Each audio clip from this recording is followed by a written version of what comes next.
Let's talk about the fourth factor that we talked about, mistake to avoid. Extensive analytical approach. Yeah, that's another issue. Do you guys know what am I talking here? Like maybe trying to apply some logic. Yeah, trying to make sense of everything. You know the reason why we have programming languages like C, C++, Java. Why don't we just use English for programming, computer programming, English, French? Why the hell do we need to learn this bunch of other languages when we already know these languages? These languages doesn't make much sense. Like sometimes it means something else, but the programming languages, if you're writing something in a way, it has to mean that way. Like it's more of analytical, logical way. Yeah, because If it means machines yeah, cannot make sense of ambiguity. They need unambiguous instructions. Otherwise, they will kill us in future. That's going to happen. AI and everything, they're going to get ambiguous, and they're going to, once we give them orders, they're going to give us order back, or they're going to throw a glass at us. But hopefully that will not happen some till I'm alive, and then you guys can take care of it. But yeah, you're right. Machines need unambiguous languages. That's why we have this sort of semi-scientific languages which are clear in their meaning. One sentence means only one thing in C sharp. It doesn't have multiple meanings. It follows the strict syntactical paradigms or rules. That's how they are designed. But other languages, the natural languages that you're talking about, English, French, Spanish, they are not designed like that. They have ambiguity. They are confusing. That's why they are natural languages. That's why Ritesh Deshmukh has a career. One sentence can have multiple meanings. And you know this. And despite knowing this, when you study French, people want to analyze everything. Why is this like this? Why it is not like this? It doesn't make sense. Everything doesn't have to make sense in natural languages. Otherwise, there will be no poetry. There's no reading between the lines. So you have to be aware of it. Of course, we still study grammar, we still study rules, we still study patterns. Yes, of course we do.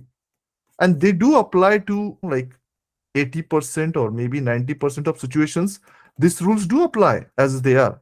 But there are situations like 10% where there are exceptions, or there's no fathomable explanation, which is fine. You have to accept it as a part of learning a natural language. It's an art.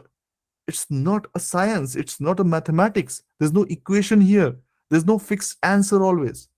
So you just have to accept this and make peace with it, more importantly. Because most of the time, people do not make peace with it. They just want to understand everything. They have to make sense of everything. And when they cannot, in these exception scenarios, 10%, they stop. They get blocked. Eventually, when they get blocked too many times, they give up. But you can ignore some of these exceptions. You don't have to worry about them. You may never end up using them for your exam. Never. So you have to learn to filter, to ignore, to accept when the languages have exceptions. But that's another problem, especially when we are talking about students above the age of 30. They are so used to analytics because they're most of the time working like that. Adult mind works like that. They analyze everything, over analysis sometimes. And they are not ready to accept for things as they are. And then, that gets overwhelming and they stop, or they do not succeed in the end. So you have to understand that some of the things will be exceptional, confusing. Either you can accept them, sometimes you can ignore them, sometimes it's a combination of both. It's like that. Then let's talk about the final one, immigration centric motivation.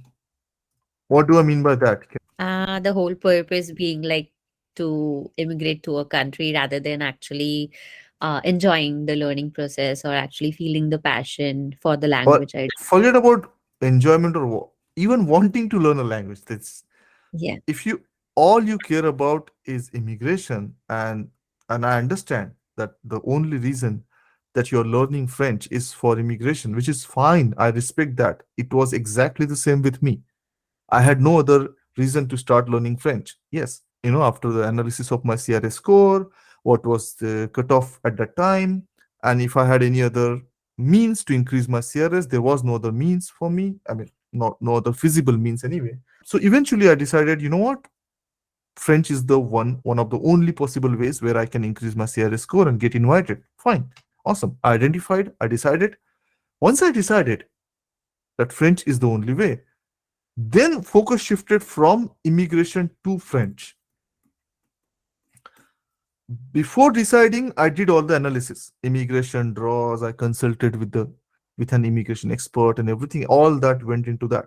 Once I realized and I decided that yes, this is the path that I'm going to take, then I really took this path. Then I did not keep looking back or looking sideways about, oh, what is happening with immigration? I don't know why I'm studying French. Cutoffs are still high. I don't know. Maybe they don't need French people after 2 years. They will not. They will accept people who speak Mandarin. They don't want French speaking people. It doesn't help. First of all, what you have to understand, especially with regards to Canada, Canada has two official languages, French and English. They have one full region and cities and areas where the people do not speak English. So they're always going to need French speaking immigrants. They're always going to have streams for French speaking immigrants. So second guessing things, or like questioning your motivation or your decision every couple of months or every 3 weeks, that doesn't help. You are never able to focus, or you're never able to fall in love with the language. This is very, very important. You need to love the language a little bit. You cannot learn it without, by just immigration is a good motivation, but it should not be the only motivation. You need some motivation with French itself. Once you commit, you need to commit. If you have any chance of learning French up to B2 level in 9 to 12 months time, you have to really commit. Good news is that it's almost a given. It's almost a given that if you get B2 plus level, or shall we say CLB 7 in French, it's a given, like 110%, no matter how much analysis you want to do. It is almost a given that you will be proficiency in French will help you with Canadian immigration, because it's essentially a bilingual country. They have two official languages. So it's always going to help you. You don't need to think about it. You don't need to question your decision based on every draw or every YouTube video that every Tom, Dick, and Harry publishes claiming as immigration expert. It's logical that Canada is always going to need French speaking immigrants. It absolutely makes sense. So once you commit that you're going to learn French for Canadian immigration, that's good. We respect that. But once you commit, you just have to commit to French. And eventually, when you have the capability, you will get immigration benefit. There's no denial in that. But you cannot keep questioning every 15 days. Was I right to study French? Maybe it's too much, I don't know. No, it doesn't work like that. And more importantly, and I have been saying this for ages, there are so many other benefits of learning French. It's not just Canadian immigration. You can end up in France, you can end up in Paris, you can end up in Switzerland, you can end up in Belgium, you can end up in a very, very good professional situation, or even immigration to Europe.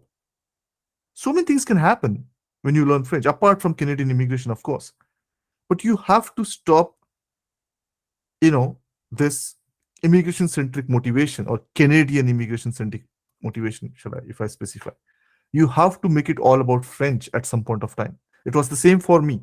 Once I decided, because of Canadian immigration, of course, yes, agreed. Once I decided French, I made it a point to like French, to love French, to learn French, to speak French, to write French. And eventually, as I said, I have now the work permit to work in entire Europe, 20 plus countries, all thanks to French. So hope this will help you guys. Remember these things. These are important things because it's a long process. It's a long journey, which requires a lot of patience, perseverance. You have to be aware that you don't fall into making these kind of mistakes, because that will certainly create a big hindrance in your preparation and eventual success in the TEF and TCF Canada exams. And please follow us on our social media channels in order to remain updated about our program offerings and make most of all the information that we like to share with you about French, about Canadian immigration programs, and how to best prepare for TEF and TCF Canada exams. Merci beaucoup.